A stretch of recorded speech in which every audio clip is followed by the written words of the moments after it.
Hello friends, good morning, Radhe Radhe. এখন বাজে ভোর 3:30 আর বাবা মা চলে যাচ্ছে আজকে কল্যাণীতে ডক্টর দেখাতে। আজকে চেক আপ আছে। এখন প্রায় 3টে কি 3:30 এরকমই বাজে। হ্যাঁ, 3:30 পার হয়ে গেছে, 4টে বেজে গেছে।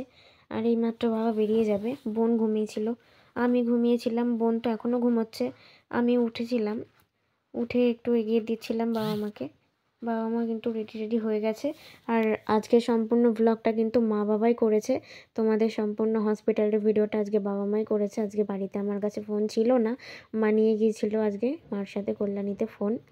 তো এই যে আমাদের কিন্তু পাড়ার সাথে মানে আমাদের মা বাবার সাথে পাশের বাড়ির দাদু আর দাদুর বউ মানে দাদু ঠাকুমাও যায়। তো ওরা সবাই মিলে কিন্তু এটা পলাশী স্টেশন মানে যেখান থেকে আমরা ট্রেনে উঠি না কেন, কৃষ্ণনগর পলাশী দুটো জায়গা থেকে উঠি, তো পলাশী স্টেশন হলো এটা। আমাদের বাড়ি থেকে আধা ঘন্টা টাইম লাগে। এই যে এখানে এই যে দাদু বাবা ঠাকুমা সবাই দাঁড়িয়ে আছে, ট্রেনের জন্য অপেক্ষা করছে। 5টা 5-এর ট্রেন যেটা আছে, ওই 5টা 5-এর ট্রেনে বাবা যাবে কল্যাণীতে। মানে বাবা না, সবাই যাবে। তো দেখতে পাচ্ছ কি অন্ধকার এখন, মানে অতটাও অন্ধকার নয়, তবু ভালোই অন্ধকার আছে। এই যে বাবার মা বসেও পড়েছে। আর দেখেছো, দেখো কাণ্ড এখানে, মানে ট্রেনটা কতটা ফাঁকা দেখো,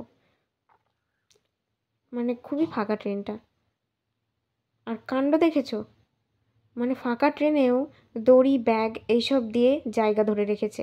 এইসব মানে এইসব মানে কি বলবো, এইসব যাত্রীদের জন্য ট্রেনে আমাদের মতো সাধারণ মানুষগুলো জায়গা পায় না।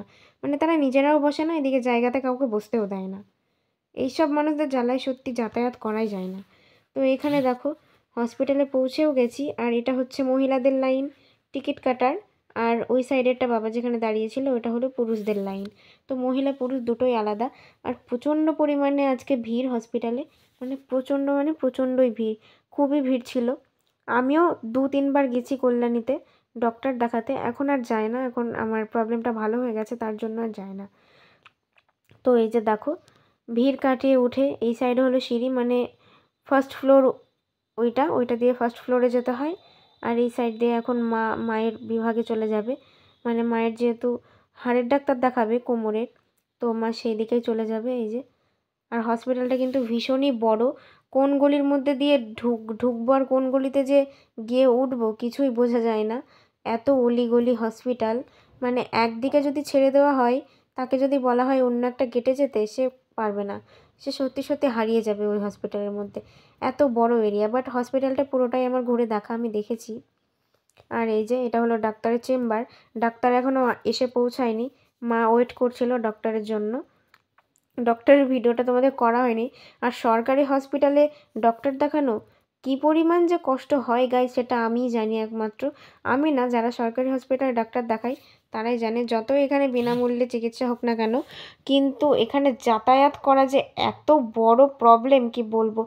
1 নম্বর হচ্ছে মানুষের ভিড়ের অত্যাচার, 2 নম্বর হচ্ছে ঝামেলা বেঁধে যায় রীতিমতো, অস্বস্তিকর লাগে, মানে একটা অস্বস্তিকর ব্যাপার। আর এই যে এটা হলো মেডিসিনের লাইন, এখান থেকে মেডিসিন দেওয়া হয়। তো এখানেও প্রচণ্ড পরিমাণে ভিড়, মানে এক কথায় সরকারি হসপিটালে যেখানেই যাওয়া হয় না কেন পুরো ভিড় থাকবেই। তো এখানে দেখতে পাচ্ছ, আমি লাইফে ফার্স্ট টাইম দেখলাম লাল জামরুল, দেখতে কিন্তু ভীষণই ভালো লাগছে। তো দাম অতিরিক্ত বলছিল, তার জন্য মা কিন্তু লাল জামরুল নেয়নি। সাদা জামরুল আমি খেয়েছি, আমাদের পাশের বাড়িতেই আছে, মানে বান্ধবীর বাড়িতে আছে সাদা জামরুল। তো সাদা জামরুলটা খেতে ভালোই লাগে, খেয়েছি, কিন্তু লাল জামরুল আমি কখনো খাইনি আর দেখিওনি। এই আজকে ভিডিওতে ফার্স্ট দেখলাম আমি লাল জামরুল। আর পেয়ারাগুলোর কালার দেখেছো গাইস, কি সাদা। আর এই পেয়ারাগুলো কিন্তু খেতেও খুব ভালো হয়, মানে মিষ্টি টক দুরকম স্বাদই থাকে, মানে এক কথায় ভালো লাগে খেতে। তো মায়ের কিন্তু এখানে অবস্থা কাহিল হয়ে গেছে, মানে যেহেতু হালকা হালকা গরমও পড়ে গেছে। তো মায়ের হসপিটাল থেকে বেরিয়ে স্টেশনে এসে লেগে গেছে প্রচণ্ড পরিমাণে গরম, আর স্টেশনেও ভিড় ছিল। আর এই যে এখানে এই দাদুরও ডক্টর দেখানো হয়ে গেছে, এই দাদু ঠাকুমা মা এখন সবাই বসে আছে। আর মায়ের তো রীতিমতো মাথায় পেন শুরু হয়ে গেছে, যেহেতু মায়ের মাইগ্রেনের প্রবলেম আছে। তো চলো গাইজ, দেখতে দেখতে কিন্তু বাবা মা ট্রেনে উঠে পড়েছে।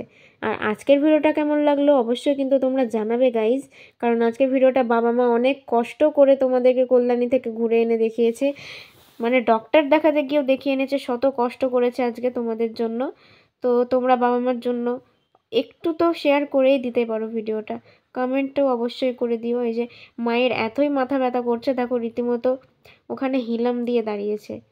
তো চলো বাড়ি গিয়ে দেখা হচ্ছে। এখন বাজে 5:30, বাবা কিন্তু বাড়ি চলেও এসছে।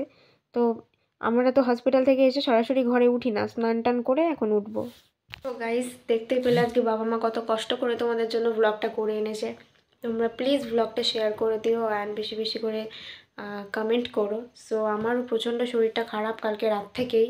আমি সকালে উঠতে পারিনি, তাও বাবা মা ছিল না, রান্নাটা বাদ দিয়ে আমি শরীর খারাপ নিয়েই সমস্ত কাজ করলাম।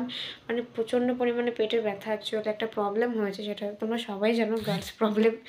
তো এখানে খাতাপত্র ছেটানো রয়েছে, এখন একটু খাতাগুলো চোখ বোলাবো, কালকে টিউশন আছে। তো সকালবেলা টিউশনটা আমি যাব না, তো 12টার সময় যে টিউশনটা আছে সেখানে যাব, কারণ স্যার 12টা থেকে 3টা অবধি পড়ায়। এবার কালকে যেহেতু আমার বসন্ত উৎসবের প্রোগ্রাম আছে, সো তার জন্য আমাকে তার আগে বাড়ি আসতে হবে, তো তার জন্য স্যারের সাথে একটু কথা বলতে হবে। তো গাইস, কালকে বসন্ত উৎসবের ভিডিও তোমাদের কাছে নিয়ে আসছি। তার আগে আজকের ভিডিওটা কেমন লাগলো অবশ্যই জানিও। তো দেখা হচ্ছে কালকে স্পেশাল ব্লগে। সবাই ভালো থেকো, সুস্থ থেকো, সাবধানে থেকো। Bye bye.